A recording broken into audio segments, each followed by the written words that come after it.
मैं डॉक्टर श्याम सुंदर शर्मा आज पुनः आपका स्वागत करता हूं चिरायु गीता यूट्यूब चैनल पर। तुम्हारी आयु रोज घटती जा रही है और तुम व्यर्थ में ही जीवन गंवा रहे हो। जीवन क्या, केवल श्वास ले रहे हो। तुम इस सत्य को जानते भी हो कि किसी भी पल तुम स्वर्गवासी बन सकते हो। किसी भी पल क्यों, संभव तो यह भी है कि वो पल यही हो सकता है। फिर भी तुम समझ के भी ना समझ बने मूर्खता किए जा रहे हो। यह मूर्खता नहीं तो और क्या है। तुम्हारा अगला पल, जिसे तुम भविष्य मान रहे हो, समझ बैठे हो, जिसकी कल्पना में व्यर्थ ही जी रहे हो, जिसे जानते नहीं, जिसे देखा नहीं। क्यों नहीं समझ लेते कि भविष्य है ही नहीं, जिसकी चिंता तुम्हें खाए जा रही है। भविष्य की चिंता के अतिरिक्त तुम्हारा एक दोष और है। तुम यादों में, स्मृतियों में जीते हो। जो बीत गया उसे इकट्ठा करके रखते हो। स्वभाव बन गया है तुम्हारा। स्वभाव बन गया है तुम्हारा स्मृतियों को संजोए रखने का। ये स्मृतियां क्या हैं? भूत ही तो हैं। भूत से मत जुड़ो, इस अतीत से नाता तोड़ो। पर तुम भूत को छोड़ते नहीं, उसी का विचार कर करके उसे पोषित करते रहते हो और जो कभी आने वाला ही नहीं उस भविष्य की सोचने लगते हो। होता यह है कि न ये भविष्य की सोचने देता है, न ही वर्तमान में रहने देता है। सही मायने में वो तुम्हें आनंद से जीने ही नहीं देता। और आनंद से क्या, तुम्हें जीने ही नहीं देता। तुम ये भूल जाते हो कि भविष्य तुम्हारे हाथ में नहीं, और जो अतीत है, भूत है, उसे तुम बदल सकते नहीं। फिर क्यों उनके विषय में बार बार सोच सोच कर दुख को न्योता दिए जाते हो। दुख की क्या गलती है बेचारे की? क्या करे? तुमने ही तो उसे आमंत्रित किया है, न्योता दिया है, वो तो आएगा ही। जो गुजर गया, बीत गया, छोड़ो उसे, छोड़ दो। मेरी बात गौर से सुनना। मैं नाहक यूं ही नहीं कहता।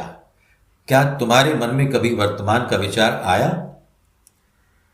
अगर आया भी है तो निश्चित ही तुम उसमें भी भूत और भविष्य को साथ रखकर जोड़कर चले हो। साथ रखे हो उनको अपनी योजनाओं में, अपनी प्लानिंग्स में। सही मायने में तुम्हारे विचारों में वर्तमान कभी होता ही नहीं, पर तुम ये मानने को तैयार नहीं। वास्तविकता तो यह है कि तुम वर्तमान का अर्थ ही नहीं जानते। नहीं जानते कि वर्तमान क्या चीज है, कितनी खूबसूरत वस्तु है। उससे सुंदर कोई अवस्था है ही नहीं, हो ही नहीं सकती।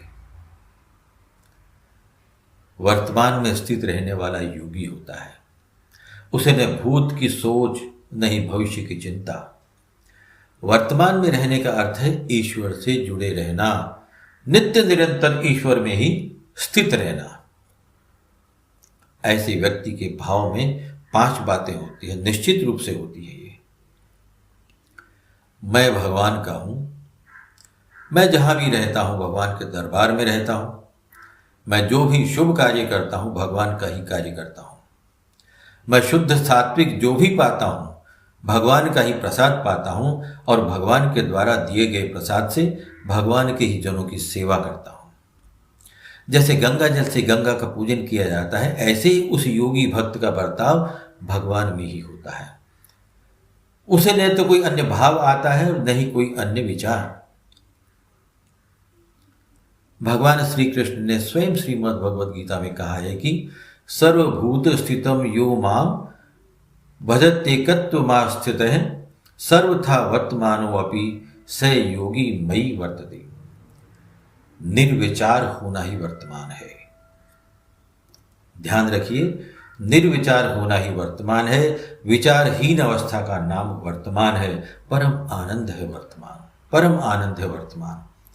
अगर एक पल भी भविष्य और भूत शेष रहा तो जान लो कि वह वर्तमान नहीं हो सकता। असंभव है उसका वर्तमान होना। भूत और भविष्य के चक्कर में पड़े रहने से तुम प्रकृति और ईश्वर को भिन्न मान बैठे हो।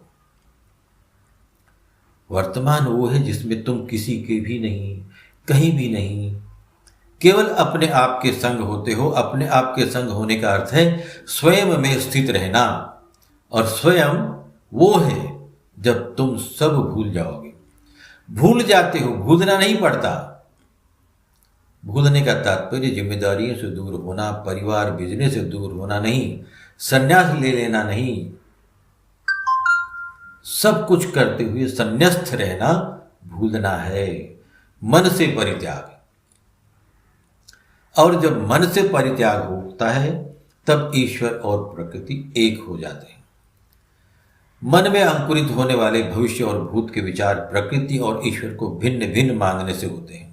और जब निर्विचार हो गए तो मान लो कि तुम वर्तमान में स्थित हो गए। यह वर्तमान आनंद का सागर है जिसमें प्रकृति और ईश्वर एक ही हैं, भिन्न नहीं। तुमने सागर में एक मटका, एक मिट्टी का घड़ा डुबोकर उसमें पानी भर लिया है जो तुम्हें अब अलग नजर आने लगा है। पानी तो अभी भी एक ही है, अंदर भी वही पानी और बाहर भी वही पानी, पर बीच में घड़े की मिट्टी आ गई, इसलिए वो पानी सागर के पानी से तुम्हें अलग दिखाई देता है। जबकि वास्तविकता ये है कि वो पहले भी एक ही था और अभी भी एक है। यह एकत्व ही वर्तमान है। मनुष्य जब वर्तमान में रहता है तो क्रोध करुणा हो जाता है, वासना उपासना हो जाती है, उपयोग योग हो जाता है और काम राम हो जाता है। जय श्री कृष्ण, जय श्री राधे।